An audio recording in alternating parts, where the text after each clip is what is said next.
Maybe you've achieved what others only dream about: grades, money, followers, or even love. But when the noise dies down, there's still that hollow ache inside. Why does life feel empty, even when you seem to have it all? The Bible gives us the answer. First, without God, we lose our purpose. Ecclesiastes 1 verse 2 says, "Meaningless, meaningless, everything is meaningless." Life without the Creator is like a story with no author. Second, without God, we lack true identity.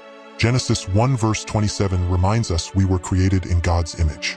Without Him, we chase labels, likes, and trends that never last. Third, without God, we miss eternal hope.